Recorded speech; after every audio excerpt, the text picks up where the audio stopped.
Bore da iawn i chi gyd, croeso i adeilad y Crwys, yr rhai o'n chi sy'n yma, a croeso i chi sy'n ymuno â ni adre dros Zoom. Llawer o ddiolch hefyd i bawb sydd wedi bod wrthi'n paratoi'r adeilad ar gyfer yr ailagoriad yma bore yma.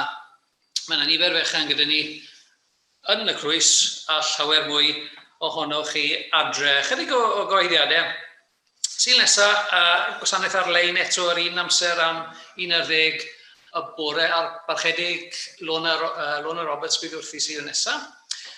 Bydd yr oedfa nesaf yma yn adeilad y Crwys, bythefnos i heddi, ac oedfa yr hwyr fydd chi. 6 o gloch yr hwyr, bythefnos i heddi.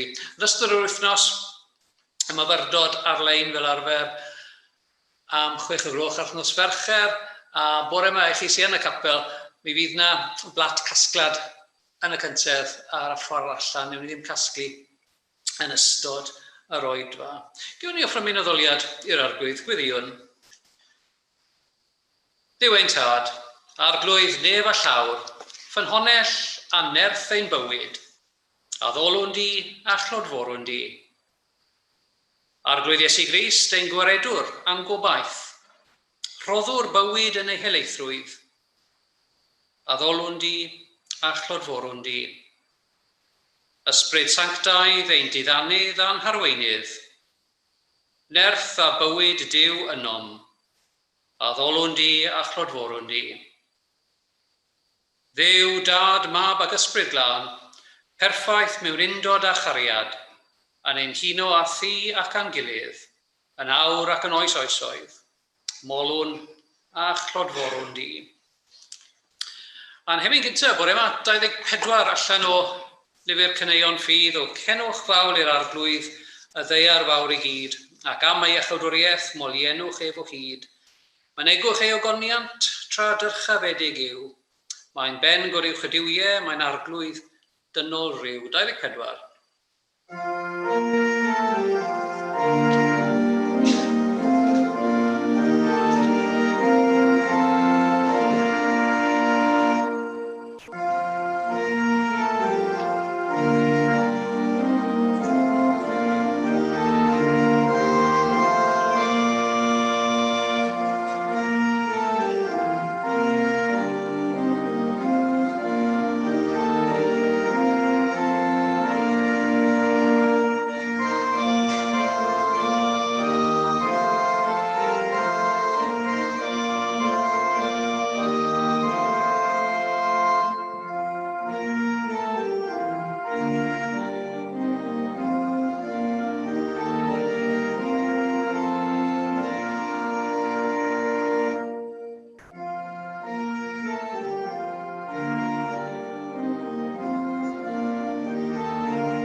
Darllediad allan o'r Efengyl yn o Luc y bore yma, darn lle mae yr Iesu yn ceisio cael ei brofi gan un o athrawon y gyfraith a'r cwestiwn yn arwain at ddameg y Symariad Tregarog. Luc 10. Dyma un o athrawon y gyfraith yn codi i roi prawf arno, gan ddweud, athro, beth a wnaf i etifeddu bywyd tragwyddol? Meddai ef wrtho, beth sydd ysgrifenedig yn y gyfraith? Beth a ddarllenid i yno? Atebodd yntai, car yr arglwydd driddiw ath holl galon ac ath holl enaid, ac ath holl nerth ac ath holl feddwl. A char dy gymydog fel ti dy hun. Meddai Iesu wrtho, atebaist yn gywir. Gwna hynny a byw fyddi. Ond yr oedd ef am ei gyfiawnhau ei hun ac meddai wrth Iesu, a phwy yw fy nghymydog? Tebodd Iesu. Roedd dyn yn mynd I lawr o Jerusalem I Jericho, a syrthiodd I blith lladron. Wedi tynnu ei ddillad oddi amdano a'i giro, eithant ymaith a'i adael yn hanner marw. Fel y digwyddodd yr oedd offeiriad yn mynd I lawr ar hyd y ffordd honno.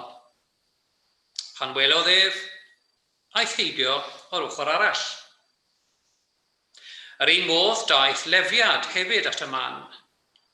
Gwelodd ef ac aeth heibio o'r ochr arall. Ond daeth teithiwr o Samariad ato, pan welodd hwn ef, dosturiodd wrtho. Aeth ato a rhwymo ei glwyfe, gan arllwys olew a gwin arnynt. Gosododd ef ar ei anifail ei hun, a'i arwain I leti a'i ymgeleddu. Tra'n oedd tynodd 20 ceiniog allan, a'i rhoi'r gwesteiwr gan ddweud, gofala amdano. Os byddi wedi gwario rhywbeth dros ben, fe dala fi yn ôl I ti pan ddychwelaf. Pryn o'r tri hyn, dy byd I, fi'n gymydog i'r dyn a syrthiodd I blith lladron. Meddai ef, yr un a gymerodd drigaredd arno. Ac meddai Iesu wrtho, dos, a gwna dithau yr un modd. Byddai'r bendith Duw ar y darllen o'i air. Amen. Ebyn 600. Distewch cant mai presenoldeb Crist y sanctaidd un gerllaw, dewch plygwch ger ei fron mewn dwfn barchedig fraw. Di bechod yw fe, lle saif mae'n sanctaidd le. Distewch cant mai presenoldeb Crist y sanctaidd un gerllaw 60. 600.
Dyna ffrymyn gwyddiwr.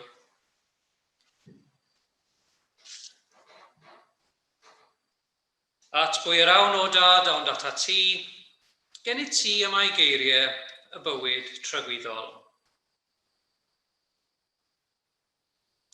Fel eglwys offrymwn I ti ein haddoliad. Trwy wyrth o'r ysbryd glân fe unwn gyda'n brodyr yn chwiorydd yng Nghrist ledled y byd. Diolch hwn am y rhyddid sydd gennym ni i ddyddoli. Diolch hwn am freintiau ein bedydd. Pob un ohono mae'n hawlio lle fel dy blant o fewn dy deulu. Gweddion dros undod yr eglwys, llawen hawn yn yr undod am yr ysbryd glân yn ei rhoi i'th bobl, beth bynnag ei llaeth, i diwylliant neu cefndir. Gweddion dros ein cyfundeb ein hunain, gweddion dros eglwysi trwy Gymru, dros ei cenhadaeth, i haddoliad. Offrym ein gweddiau dros y cymdeithas yr un rhan ohoni. Cofiwn am ein harweinwyr yn y gwahanol feisydd. Cofiwn am y rhai sydd â'u cyfrifoldeb yn pwyso'n drwm ar eu sgwyddau. Gweddiwn dros y rhai sydd yn dylanwadu ar y farn gyhoeddus. Y rhai sydd yn gweithio ym myd cyfryngau, yn lledaenu newyddion, y maes gwleidyddiaeth, addysg, iechyd, y rhai sy'n gweinyddu cyfiawnder, a rhai sydd yn gyfrifol dros ein diogelwch ein strydoedd, a diogelwch ein cymunedau. Cofiwn am y rhai sydd yn dylanwadol y myd masnach ar hyn o bryd, ac yn enwedig y rai hynny sydd yn gwynebu cyfnodau anodd.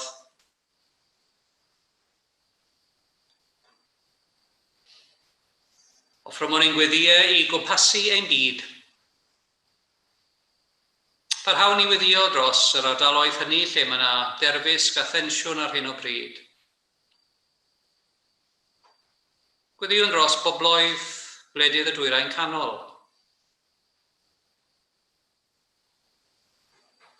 Gweddiwn dros bobl Israel. Cofiwn am drigareddau yr hen gyfamod, a'n dyletswydd i weddio dros y bobl.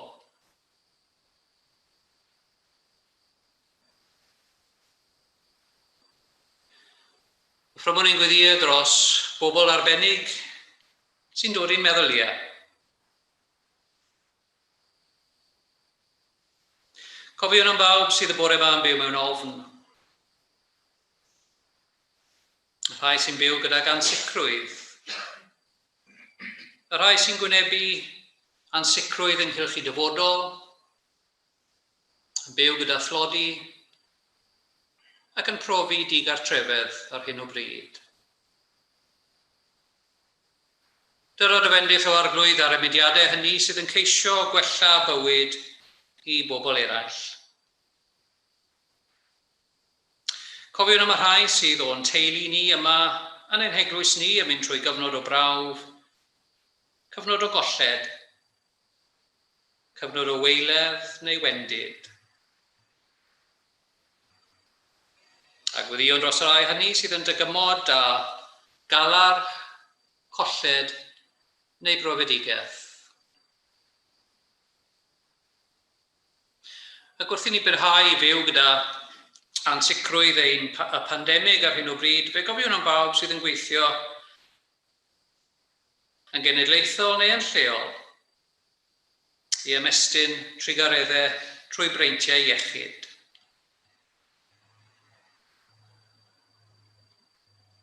Offrym ein gweddiau distaw personol. Cyffeswn ein methiannau.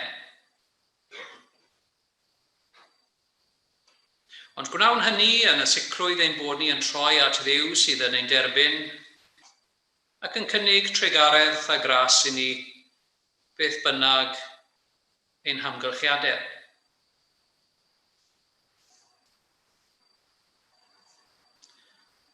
Offrym ein gweddi personol o ddiolchgarwch.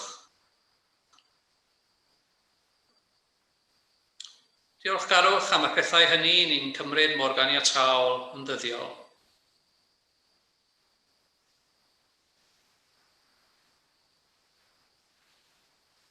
Ffrwm o'n ein gweddiau dros y bobl hynny sydd yn rhannu ein bywydau.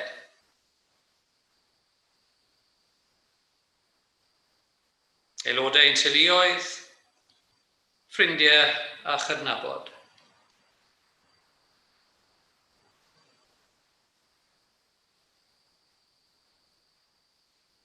Ac wrth gynnig ein gweddiau gyda'r eglwys fyd eang, llawen hawn yn y cwmwl tystion hynny o saint, yn ymwybodol bod yr eglwys yn fuddugoliaethus yn y nefoedd, yn rhannu undod gyda ni yma deulu'r llawr.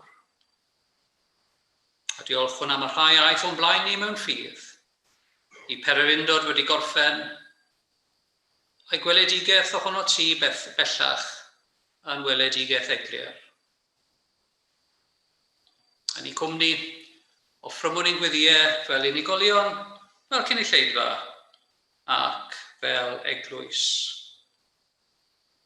A gwnawn hynny yn enw ac yn haeddiant ein gwiredwr Iesu Grist. Amen.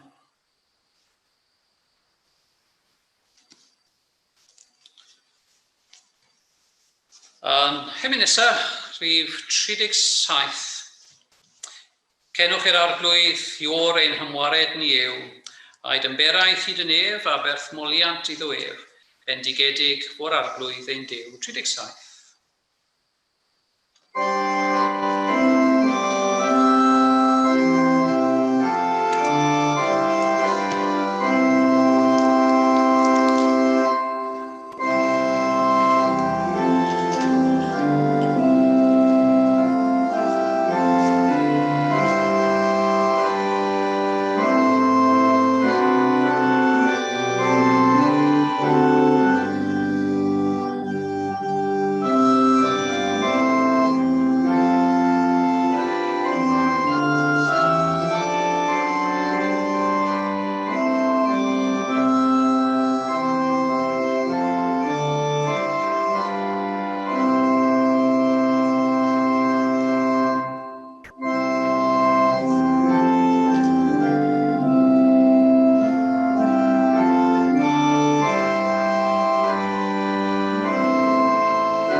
Yn enw Duw, y Tad, y Mab, a'r Ysbryd Glân.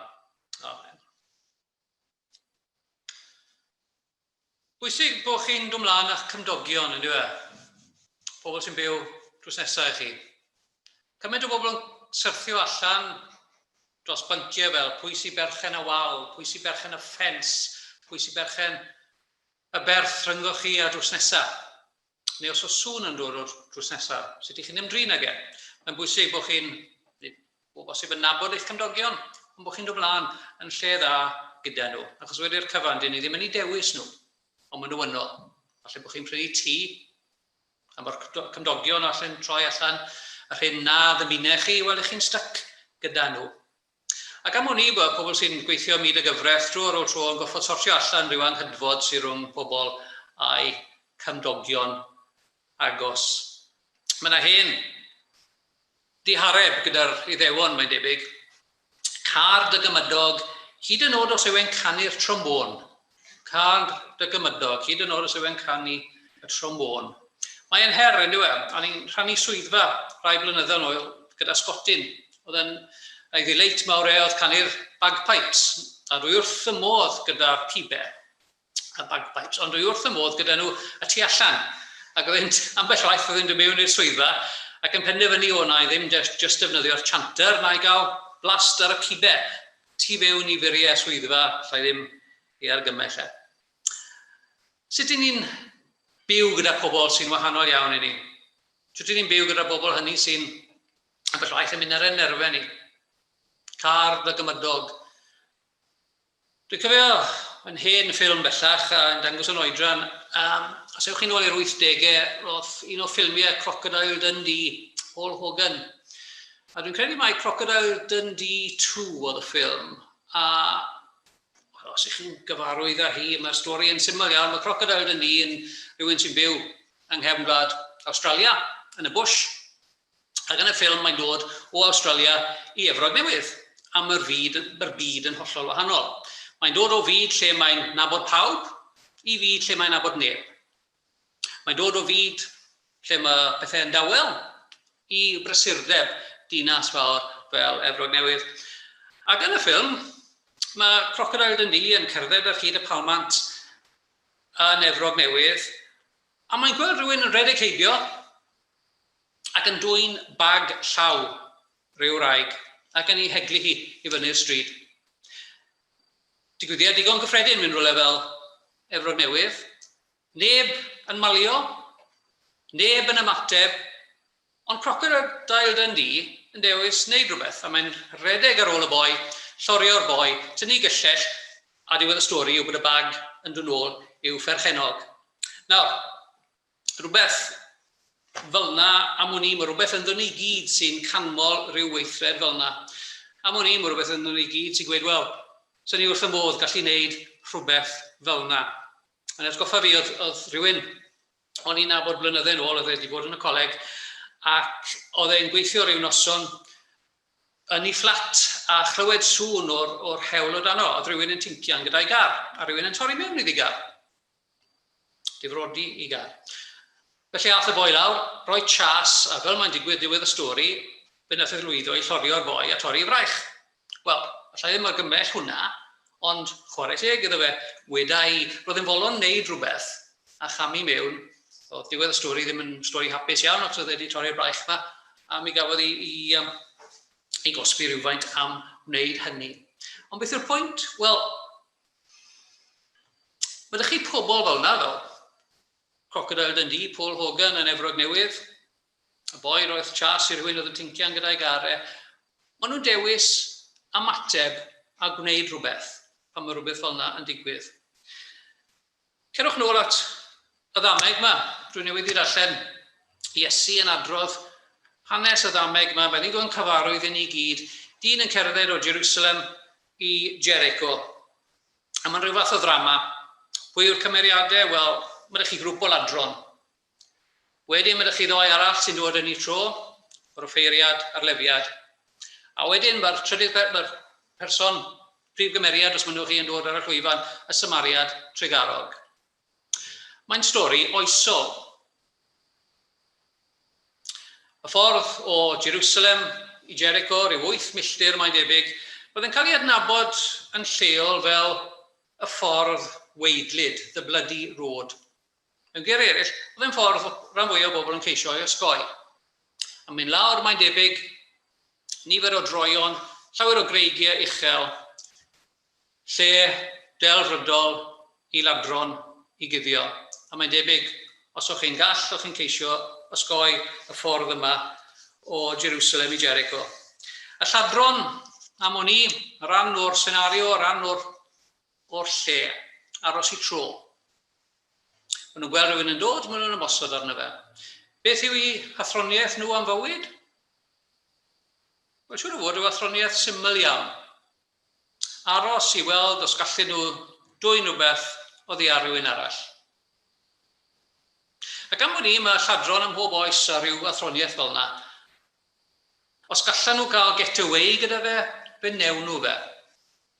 Ac am hynny roedd athroniaeth syml bywyd i'r lladron yn rhyw athroniaeth oedd yn gweud, wel, mae gennyn nhw rhywbeth sydd ddim gyda I, gallai gymryd e, ac os gallai gael get away gyda fe, pob dim yn iawn. Ac ym mhob oes mae yna bobl fel yna yn dreist iawn, pobl efallai sydd ddim yn parchu eiddo pobl eraill, beth sydd gan bobl eraill. A pan mae'r pethau yma'n digwydd i ni, boed rhywun yn torri mewn i'r car, o'r holl anghyfleistra, o chaso pethau fyny gyda'r yswiriant a gael set newydd o allweddi, beth bynnag yw'r broblem, falle bod chi gyd wedi bod yno, mae e yn niwsans. Ond mae niwsans wedi cael ei greu o gylyniad i'r ffaith bod rhywun wedi edrych ar eich eiddo chi ac yn dymuno, wel, fe gaf I tymed bach o hwnna. Am o'n I yn dreist iawn dyna'r natur ddynol. Dwi'n cofio o'n i'n byw yn yr Almaen pan dath mir Berlin I lawr ac yng nghanol y dathlu a'r llawenydd a'r newid mawr digwyddodd yn yr Almaen y pryd hynny, mae'n debyg o fewn ychydig wythnosau mi ath rhifau tor cyfraith I fyny 90% street crime os mwynhwch chi. Beth oedd yn digwydd oedd bod pobl yn dod o'r hen dwyrain. Gweld y cyfoeth oedd yn y gorllewin ar y pryd, gweld y gwahanol ceir, a sut oedd y ceir yn cymharu ar trabants o hen ddwyrain ar Almaen, a'r Mercedes, enghraifft yn y gorllewin, mae'n debyg ath tor cyfraith I fyny yn eitha echrydus yn yr hen orllewin. Sylw digon trist, ond dyna'r natur ddynol. Pobl sydd heb yn dymuno cael rhywbeth oddi ar rhai sydd â rhywbeth arbennig. Y lladron felly, mi allwn ni ddweud mae athroniaeth digon syml o'r byd oedd gynnyn nhw. Y rhai yma wedyn sy'n dod ar y llwyfan ac yn pasio heibio. Ar y ffeirad ac wedyn y lefiad, neu'r cyfreithiwr. Nawr, I ni'n tueddu roi bad press gwas gwael I rhain, ynddi ni? Yn ymateb cyntaf ni yw meddwl, wel, na beth chi'n anol I wneud. Pasio heibio ar yr ochr arall. A dros y blynyddoedd, ni wedi tueddu edrych yn nhw a gweud, wel, nid dyna'r ffordd I ymddwyn. Ond I athroniaeth nhw, mae'n ymddangos yw rhyw fath o athroniaeth o beidio ymyrryd. Peidio ymyrryd. Maen nhw'n gweld beth sy'n digwydd a maen nhw'n sefyll o'r neilltu. Tebyg i'r bobl hynny sy'n sefyll o'r neilltu heb ymateb pan maen nhw'n gweld rhywbeth yn digwydd. Fel y gwraig yn cael ei bag wedi dwyn yn Efrog Newydd gyda Paul Hogan. Ond falle dylen ni ddim bod yn rhy llawdrwm ar y bobl yma. Sawl gwaith I chi a fi wedi sefyll yn ôl. Wedi dewis peidio ymyrryd. I ni'n gweld rhywbeth o le, o bosib yn y gweithle, neu fewn cymdeithas. A ni'n dewis peidio ymyrryd mewn unrhyw ffordd. Mae hwnna yn ymateb digon dynol. Ar y ffeiriad, ar lefiad, mae'n siŵr bod gennyn nhw I resymau digon dilys. Wedi'r cyfan, y ffordd yma, y ffordd weidlyd, Jerusalem I Jericho, doedd neb eisiau aros yn llonydd arni, fath o le, byddwch chi'n ceisio mynd trwyddo fe mor gyflym a gallwch chi. Tebyg iawn, falle rhyw platfform, stesiwn, unig iawn, yn hwyr yn os. Dych chi ddim eisiau bod yna'n rhy hir. Dych chi eisiau fe nhw'na. A falle bod rhain yn teimlo'r un fath. A falle bod gyda nhw digon o resymau dilys, y lefiad ar ei ffordd i'r llys yn Jerusalem, ar y ffeirad ar ei ffordd i'r deml, di ni ddim yn gwybod. Mae'n rwydd I ni yw beirniadu nhw. Cofiwch y cyd-destun, cofiwch lle o'n nhw. Ond maen nhw'n hefyd yn dweud wrthyn ni rhywbeth pwysig am y natur ddynol. Mae yna ryw awydd ynddo ni gyd I ofalu dros yn hunain. Mae'r awydd yna self-preservation yn rhywbeth eitha cryf yn dweud. I ni eisiau dod allan o sefyllfa yn iach yn croen ac yn ddiogel. dylen ni ddim bod yn rhy llawdrwm ar rhain. Maen nhw'n cael eu beirniadu odyn, ond rhowch eich hunan yn eu sgidiau nhw, neu yn eu sandalau nhw, fel byddwn nhw wedi gwisgo. Nid bod Iesu yn beirniadu eu hofn nhw, mae'n condemnio o bosib yr agwedd o beidio ac ymyrryd. Ac os ych chi ar un onest yn un hunain, i ni gyd yn dioddau o'r cyflwr yma ambell waith mewn bywyd. Yr awydd i beidio ymyrryd. I beidio gosod ein pen uwch y parapet. Mae'r duedd yma, neu'r awydd yma ambell waith i eistedd ar y ffens, yn rhywbeth digon naturiol. Achos i ni'n edrych ar ôl ein hunain, i edrych ar ôl ein buddiannau ein hunain. A pa mor aml mewn bywyd i ni yn ceisio cerdded y ffordd canol yr hewl. Ond fel ych chi'n gwybod, mae bod yn canol yr hewl yn y le digon peryg i fod ambell waith. Be sy'n cael ei gondemio yn y fan yma yw'r awydd na i beidio ymyrryd, i beidio wneud rhywbeth, cloffi rhwng dwy stôl. Yn aml iawn yn ein profiad ni fel Cristnogion, i ni'n gwybod dylen ni ymateb mewn rhyw sefyllfa arbennig. I ni'n gwybod o bosib dylen ni siarad allan ynghylch rhyw anghyfiawnder. I ni'n gwybod efallai dylen ni gamu mewn i ryw sefyllfa sy'n digwydd o fewn yn teulu ni, neu digwydd o fewn y gymdeithas ni, neu o fewn yn gweithle ni. Ond i ni'n dewis cau yn cegau. Yr awydd yma i edrych ar ôl ein hunain. Ac am hwn i rhywbeth fel yna, rhyw agwedd fel yna, sy'n cael ei feirniadu yn y ddameg yma. I ni'n gwybod beth ddylen ni wneud. I ni'n gwybod beth ddylen ni ddweud yn y sefyllfaoedd hynny. Ond i ni'n dewis peidio gwneud hynny am bod ni yn fwy gysurus felly. Mae'r cymeriad ola yn dod ar y llwyfan, hwn y symariad tregarog. Ac yn wahanol i'r lleill, dyw hwn ddim yn gofyn unrhyw gwestiynau, dyw ddim yn asesu'r sefyllfa ac yn penderfynu i fi mlaen a'i daith. Mae'n gweld yr angen a mae'n ymateb iddo fe. Mae'n gweld y dyn yn ei drenu a mae'n gwneud rhywbeth ymarferol drosto fe. A beth sy'n cael ei ganmol am hwn yw'r gweithredu yma heb gysidro'r gost. Y gweithredu yma heb ofyn y cwestiynau. Heb boeni am ei enw da ei hunan.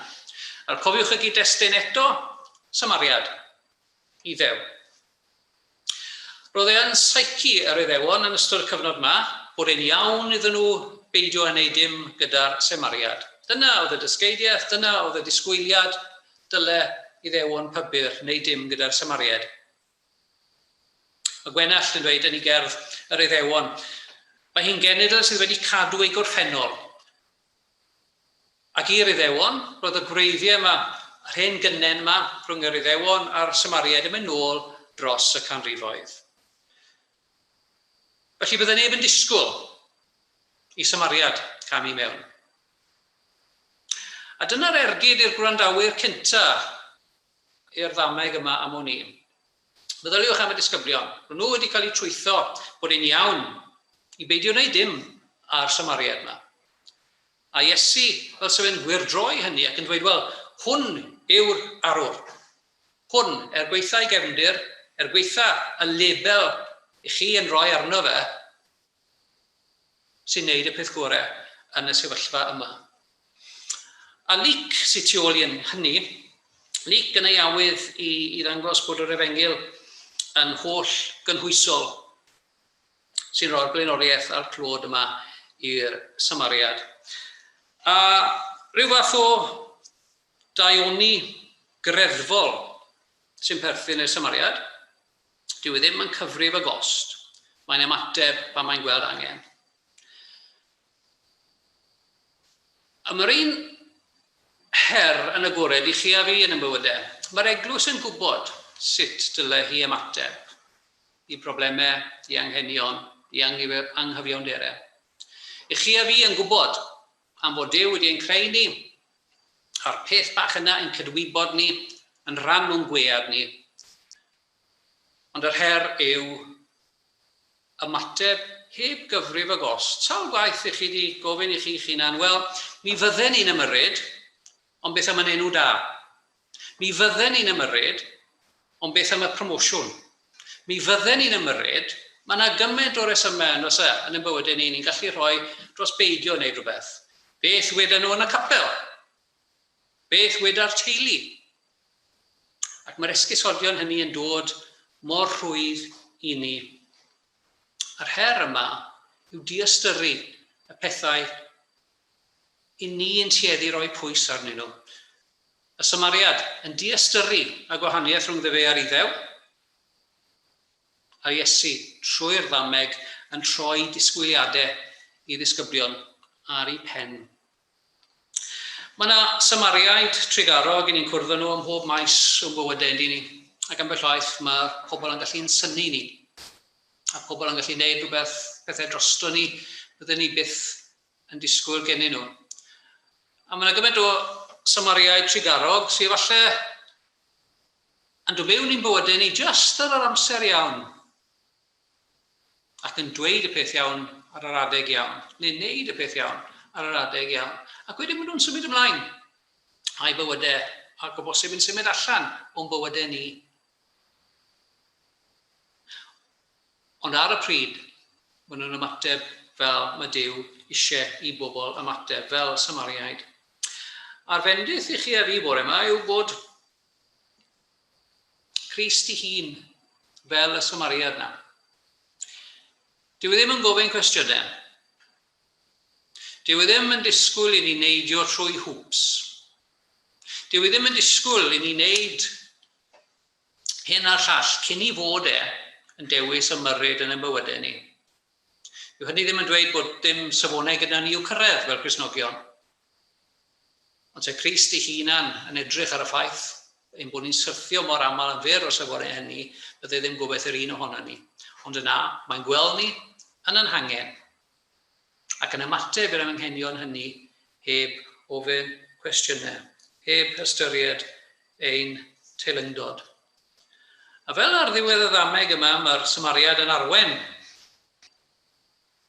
y dyn trian yma i benni daeth allan o'r ffordd gweidlyd, ac ni arwen at ddiogelwch y llety. Mae e'n ddelwedd, mae e'n batrwm o Crist ei hun. Mae e'n harwen ni trwy'r profiadau hyn, ac yn ein harwen ni at rwle gwell, at rwle sicr, at rwle diogel ar ben y daith. Gewn ni droi at Dduw yn gweddiwn.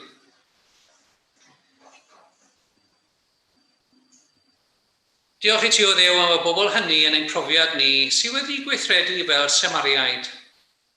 Pobl sydd wedi cymryd trigaredd tuag atom ac wedi delio ni mewn gofal a chariad. Diolch hwn hefyd fod ti o Grist yn delio â ni mewn trigaredd a chariad, heb gyfrif ein methiannau a'n pechodau yn ein herbyn. Yn ymwybodol o'n anghenion ac yn eu hateb nhw yn y ffordd ac yn dy amser di dy hun. Gweddiwn yn enw Crist. Amen.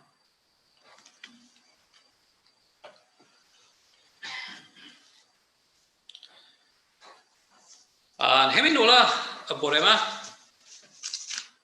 rhif 114, rhagluniaeth fawr y nef, mor rhyfedd yw esboniad helaeth hon o arfaeth Duw. Mae'n gwylio llwch y llawr, mae'n trefnu lluoedd nef, cyflawna'r cwbl oll o'i gyngor ef, 114.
Moliant I ddiw y tad a'n creodd. Moliant i'r mab, yr Iesu a'n prynodd. Moliant i'r ysbryd glân am ei ddoniau i ni. O drindod sanctaidd cadw a chymorth ni. Ewch mewn tangnefedd i wasanaethu'r arglwydd, a bendith Duw holl alluog, y tad, y mab a'r ysbryd glân, a fo yn eich plith ac ydrigo gyda chi ar awr hon ac hyd byth. Amen.